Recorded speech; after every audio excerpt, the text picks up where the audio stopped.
Hi everyone and welcome. So good to see you all. Happy Mother's Day.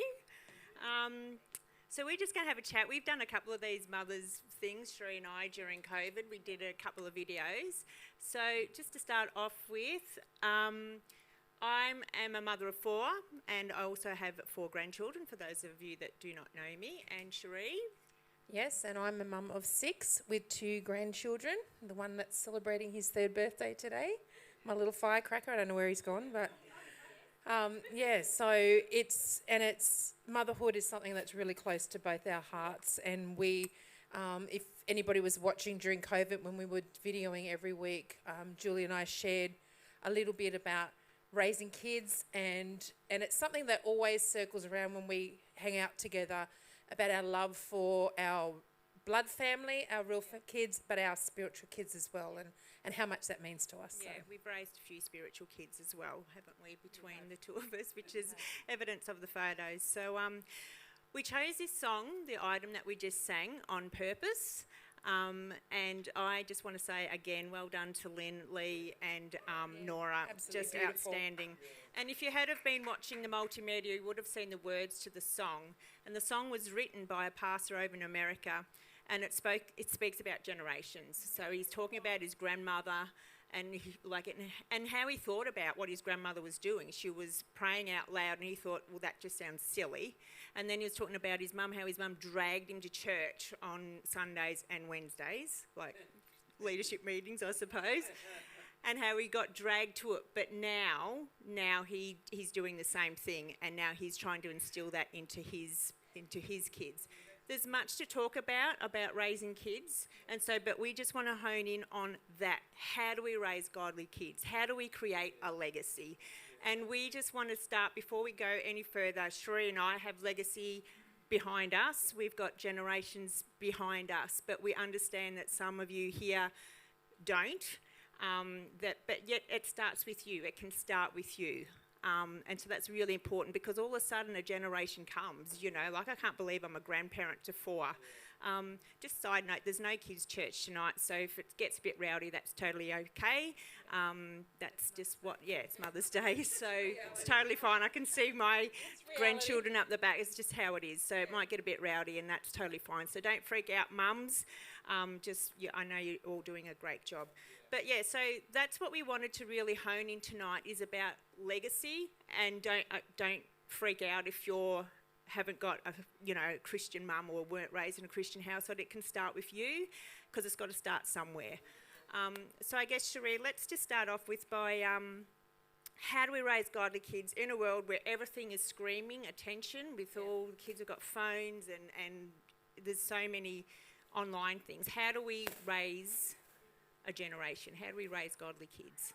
Well, I loved, for those of you that don't know much about my background, I was raised in a godly legacy, and my parents are here tonight, sitting over there. My mum was the one that was singing on the stage on the end here, and I'm not going to look at your mum because I'll just lose it, because I still haven't recovered from that song yet, and I knew it was coming, so I just, and so my family came to know Jesus in the 60s with my grandparents. Some of you know my grandmother that passed away a couple of years ago, through her. And then I was raised in a very godly family, and we've gone on to have ministry, and our son, and now we've got, so right up to the point that my grandmother passed away, we had 5 generations serving God in this church, which is just absolutely incredible. I wrote down a little thing, because I write things better than I probably articulate them. But for me, raising kids, when Mark and I took over the church, we were 27, turning 28, and we had 2 little toddlers. We had Sam and Zach, were 2 little babies, and I was pregnant with our 3rd baby. And we took over the church. But one thing in my heart, and one thing that we always had established in our home, was that our children would always be the priority of everything that we did. Our children, because I knew how important legacy was for my own life, that it was going to be something that I really instilled that value in my family. And so over the years, I've had lots of people disagree with my methods of parenting, and that's okay because you can parent how you want to parent, and I'll parent how I want to parent. And but while my kids were growing up and up to about the age of 18, they had to come to church. That was an extension of what we did. And I looked at it this way because people said, oh, you can't force your kids to go to church, you can't force your kids to go to youth. Well, I did. And because I thought, you know what? Every morning I wake my children up, and them going to school was not a priority. They didn't get to stay home because they didn't feel like going to school. They went to school to be educated, and that was a part of the extension of our life. That's what we did. You got up, you went to school. If any of my children were ever sick, I didn't deny them medical treatment. I took them to the doctor. It was part of what we did. So how much more important is spiritual health for your family? So when I hear people say, oh, I couldn't be bothered bringing my kids to church, or, you know, it won't hurt them and all that, all you're doing is creating that following God, having a relationship with God and attending church is an extra thing. It's just an addition and it doesn't matter. And it needs to be an organic extension of your life. So my kids knew that going to church was as natural as getting up and going to school every day. And it was actually more important because it instilled in them the people that they are today. And my 6 kids, and I am biased, but they are just the most beautiful, kind-hearted kids, and I'm so blessed to have them. But I had so many people say to me, oh, you can't do that, you can't force them, you know. But I just want to say, if it wasn't, for young mums especially, and for spiritual mums here, don't compromise. Don't say it's okay, oh, well, we'll just miss a Sunday here or there, and water down what God's relationship to you looks like. Because it's, you know, if it's important enough for you to get your kid out of school and onto the bus every morning, then how much more important is it for you to bring them into the house of God once a week for 2 hours a week and grow up in a culture that harvests the very best of them and forges a relationship with God and teaches them how to forge a relationship with God for themselves. So much more important. Don't ever put church as the thing we just do sometimes. It is as essential to teaching your children about having a relationship with God as it is to breathing, schooling, medical, everything. So that's just the stand that we took as parents. And, you know, and like I said, I had people disagree with that. That's okay. You don't have to do that to your own children. That's just what we did. But I just wanted to clarify why we did that and that it's not a forcing thing. Like I just look around and look at all my kids, you know, I've got one up there and I've got one there and I've got one there and the only one that's not here is in Queensland and I've got another 2 somewhere else. Here somewhere, I hope. I can't see him. Oh, there. Sorry, honey. I don't know where your brother is, but he's probably downstairs running around, unsupervised. Yeah, that'll be right. So it's just, for us, it's a value that's paid off. It's a legacy that we have instilled that has absolutely made them incredible young men and women. And it will be something that they're now, and you know what I love? Kai's 23 and she's moved up to the Gold Coast, bought a motorbike. Off she's gone. And she was in church this morning. And she has to drive half an hour to the church to go to, and she makes it a priority. And it's not because I ring her up and say, hey, you going to church today? I don't ever say that. She's a big girl now. But to her, it's a value that she knows is important in life. So, and that's only because that's how she was raised. So I would ditto that because I was raised that every Sunday you go to church as well as a child. You didn't question it. Rain, hail, shine, you go to church. And so obviously I was prodigal, so I didn't go to church, but my mum took my eldest for quite, you know, there for a while, and so she picked up the baton. When I come back to God, then it was Chris and I, that was our motto too. It's just exactly what Sheree said. You just, Sundays is church day. We go to church, and all of my kids are in church as well too. So I sort of feel like when there's 2 of us saying that, it kind of does work. It's just working. I also just want to say that, you know, planting seeds is really good, and work within your gifting. Like, for instance, my mum was a scripture teacher, so I knew when she was looking after my kids, she was going to give them a mini scripture lesson with crafts and everything. So, because she had all the stuff. So but that was not my gifting. I was not a crafty mum or I sit down, do a formal type of lesson. I worked within my gifting, so I'd play music. I'd have my girls, and like would still know like Colin Buchanan songs. That's how that helped me teach them the Bible verses. So they still know those songs. Misty, obviously you know a few.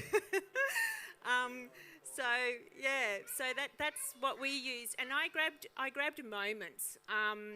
I was more gifted with the teenage years of all years, and so I would grab moments when I'm taking them in the car one-on-one, because I'm not looking at them. Then I could ask them really deep personal questions, and they weren't embarrassed because I wasn't eyeballing them. So I used car trips one-on-one like that. I used to do the formal coffee thing, but I felt like it was a bit too formal, and I'll be like, okay, is there anything you need to know? What are we doing? And it was a bit too, oh, Mum, back off, and it sort of just didn't work. So I just worked it out, as we went along. Chris and I were very much united too. So, and they couldn't play one off against the other with things like that as well. So, but I used snippets. I used moments. When you've got lots of kids, you have to grab moments. And so I grabbed moments in the car, and wherever, if we went for a walk or whatever, I'd just go, how's this, how's that? And I just used the moments. So use your gifting. We're gifted at things, and you're not, you just use your moments when you get them, and honestly prioritise going to church like as it's their schooling. You'd prioritise that. So we're here in this building because of our kids. We really are, because that was the one thing that Panthers didn't work for us. And so during COVID, we had many, many meetings, and we were actually going to go back to Panthers, but we decided it wasn't working for our kids, and that was more important to us than anything else. So we're actually in this building exists for kids. So we prioritise it here. It's really, really important. So, Sheree, another question that we have is, that motto or that saying, it takes a village to raise, or an army to raise one child. What are your thoughts on that? Absolutely, and I've been really blessed because I have, like I said, I've got parents that support me. But for the first 4 of my children being born, I was here in Port Macquarie without my families, and it was incredible people from this church that helped me get through those years, those toddler years, and all of that gave great advice, that helped me navigate what it looked like to run a church and have 4 kids at the time. And then obviously when Mum and Dad moved up in 2001, Jonas was only a year old then, and my 4th child, and then that just released us. And can I just say again, with the legacy of, if you don't have parents that have left a legacy, then it's your turn to create it. Yeah.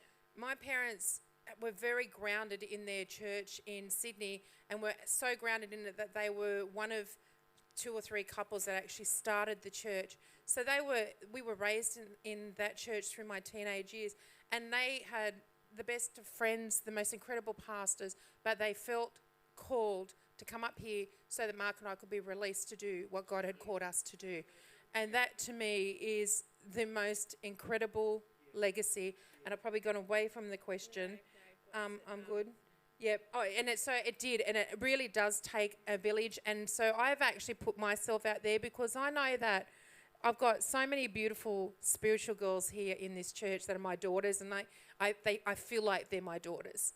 Yeah. And it's not just they're not just here in this building. I have another daughter that I took under my wing that lives with Kai up in Queensland. Where you can just be a mum who has lost a mum and doesn't have a mum. And it's just having someone in your court and going, and this young girl that is living up in Queensland, her mum passed away under really tragic circumstances. She's only 18, and her Nana passed away today, and who she's very close to. So Kai rang me immediately, and I just said to her, we'll get some flowers. I'll ring her later on. when it's not so raw, and will just love us through it. And to have somebody, I think, just in your corner advocating that you are value and you are worth, because she has no church background. She's been here a couple of times before they moved, and it's overwhelming for her that people like us exist, and that we are a village, and that we put ourselves out. And this is what Jules said about this church.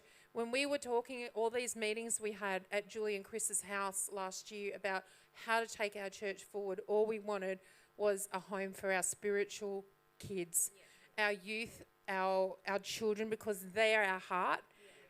And we know that our days of raising children are finished and nearly finished, but we've still got generations coming that need to be raised, and it does take a village. And it takes all of us to play our part. And if you're a toxic piece in that, you need to re-examine what's coming out of your mouth and how you're speaking into the young lives here, and how you're speaking into the young people that may be influencing, or like maybe circling in your life, and think, what legacy am I leaving when I sit at my table and I speak, or I talk to some people downstairs after church? What legacy am I planting? What seeds am I planting into the hearts of these people that are around my life? It's so good. And I know when we were raising our kids, I used the village. I tapped into the village. I used the village. I know you were a mentor to one of my daughters, and there are other people in here that were mentors to my kids. Sam and Kirst helped me raise Locke. John and Lil helped me raise a couple of my daughters. Christine was a huge influence in kids' church out the back. I used the village. And so I depended on the village because I used my parents, mum and dad, I used the village in the seeds that they had to give to my kids. Was it always perfect? No, no, because who is perfect? So, but I absolutely used the village, and I love the village. Love your village, people. And even Tees, can I just say to you, and Brendan, Brendan's not here today, but never underestimate what you're doing up there, because you're raising my grandchildren. You're a part of that, and so that I absolutely value that. It's so the kids' church program is so important because it plants seeds, and never underestimate the seeds that get planted, because they get watered. They come to a harvest at some point. So seeds are so valuable, and so they collect in their heart.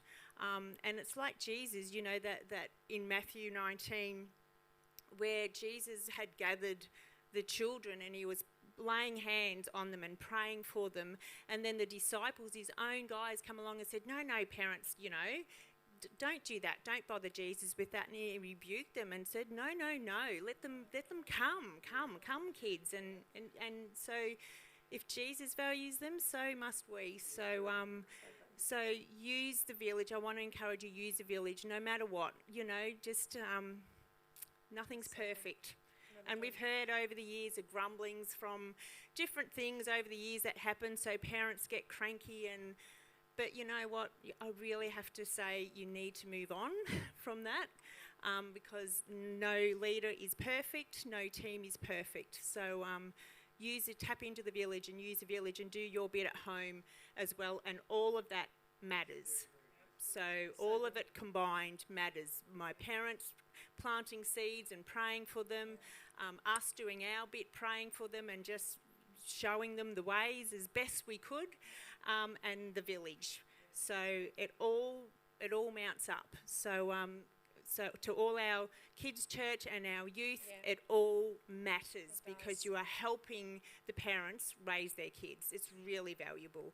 So good.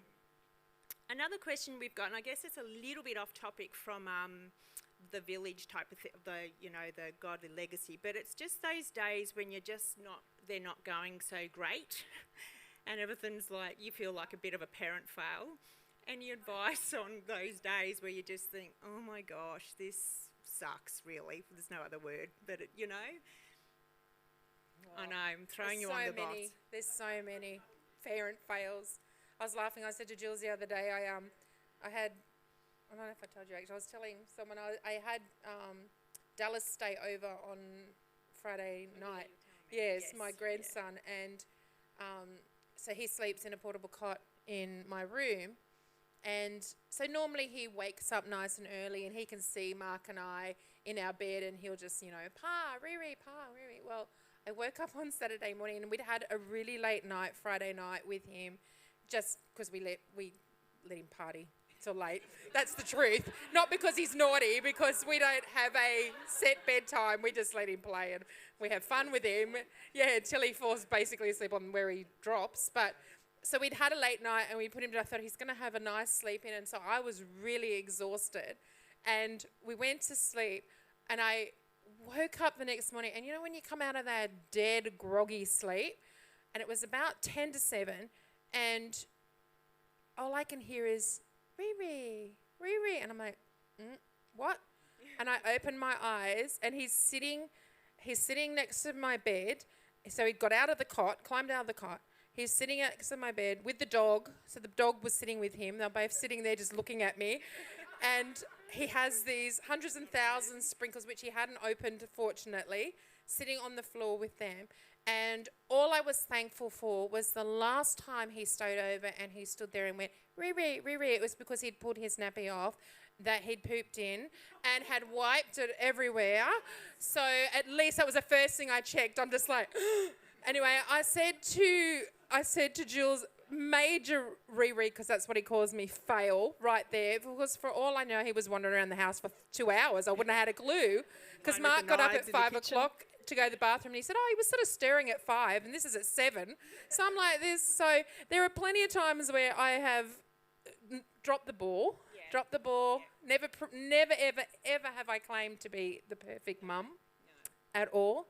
And I just think, there's days where I just lose the plot at my kids and my husband, especially my 7th child. And he is, I love him. I do love you. And it's just like, it is, I really had to learn later on in life to say sorry.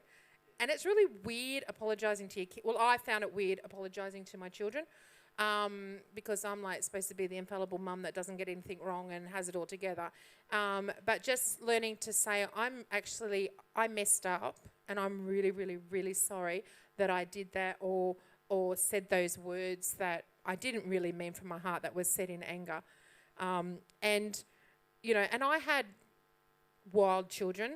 So I look at my beautiful little grandson, my 7-month-old grandson, who's the most placid thing on the face of the earth, and I think, why? Why didn't I have one of those?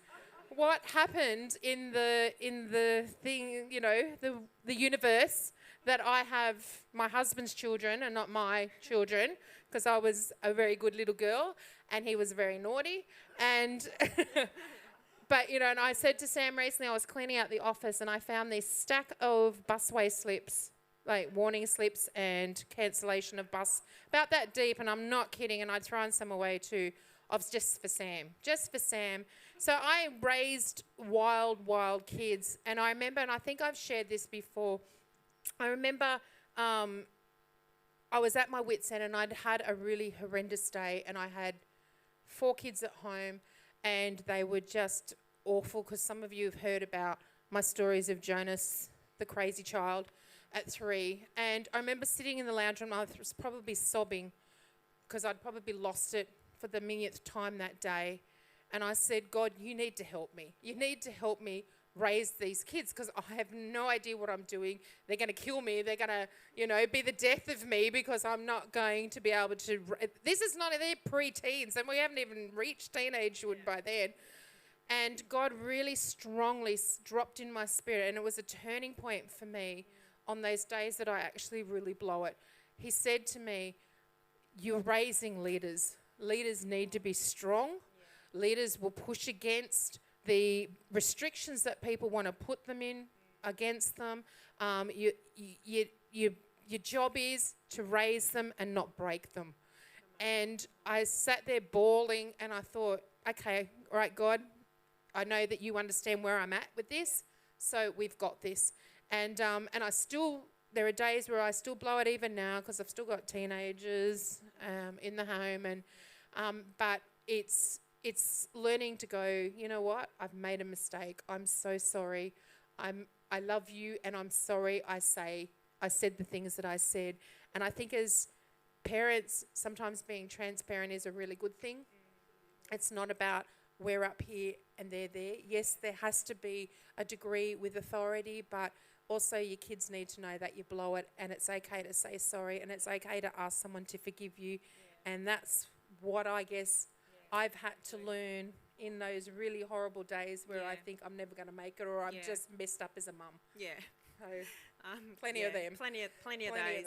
I don't know, God spoke to me one time too, when one of those head-butting days and tears, and you just think, oh, I can't do this anymore. I just can't literally do it.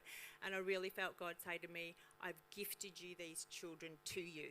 Like that I've appointed you to be their mother. So on those hard days, don't forget that God has, they're yours for a reason. You are the one, and you're the one that God's put them in your family. They may look like you, but ultimately they're God's kids. They just look like you. They're from your seed, but He's gifted them to you, and you've got what it takes to parent those kids, even if as crazy as they are. We used to go by the 80-20 rule. So 80% of the time we were getting it right, 20% of the time they were epic fails, and we just the fails were fails, and the good, the 80%, were wins. So we just chose to celebrate the wins when they were good, and the bad, we just went, well, can't. I mean, the kids soon tell you when you're absolutely failing.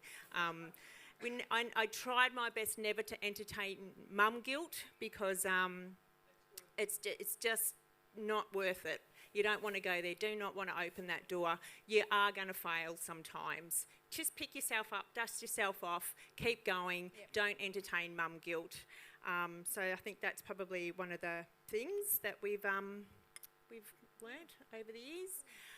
We're going to wrap up now, but as the band comes, there's one of the things that I just wanted to worth a mention, and that is to the daughters of the house that actually don't or didn't have a good mum, because I know we do understand, we're of the same opinion that not all people love Mother's Day. It's tinged with sadness for some, it's tinged with sadness for me. That was my mother's hands, that was mine and my mother's hands, if you notice that photo, on Mum's deathbed, I suppose. She was still alive when we took that photo.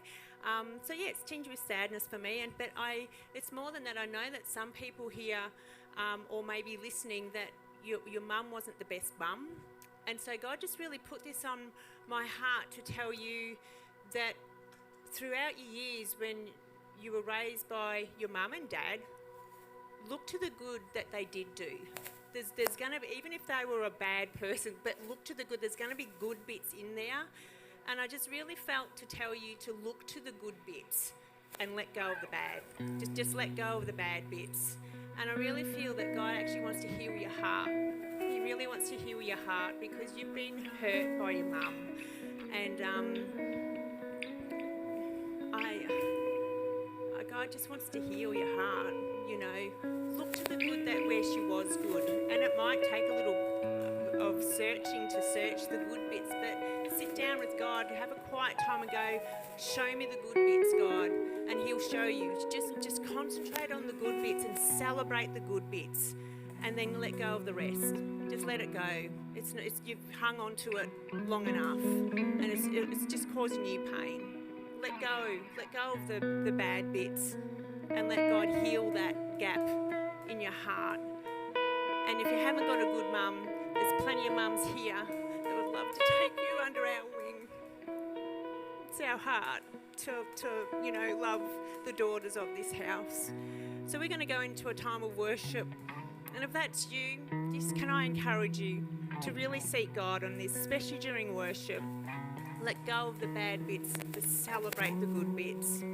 So I want to thank you, Sheree, for joining me, and unless you want to add something. I just really feel, just bouncing off that, is I really feel too that maybe it's the shoes on the other foot, and maybe you feel like you've been, or you were, not the best parent, because maybe you found God a little bit later in life, and you look at your kids and you think, I blew it, I just want to say that God knows your heart, and it is, I hang on to that promise that God is just going to walk us through those things that we hand on to Him.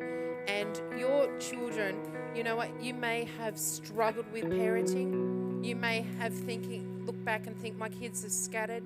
My kids don't have a relationship with me, whatever it is. And I want to say God can restore that. And as you hold that up to Him, because He's the God of the impossible.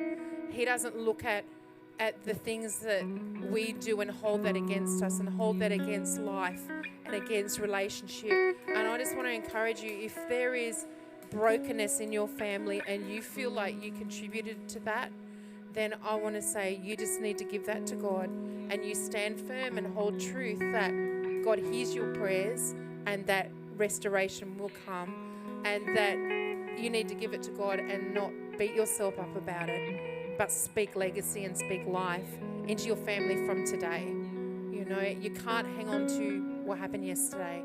God is the God of the new every day. And I just really felt just when you were saying that word to the shoe on the other foot. So good. I want to thank you, everybody. Thank you for listening. Thank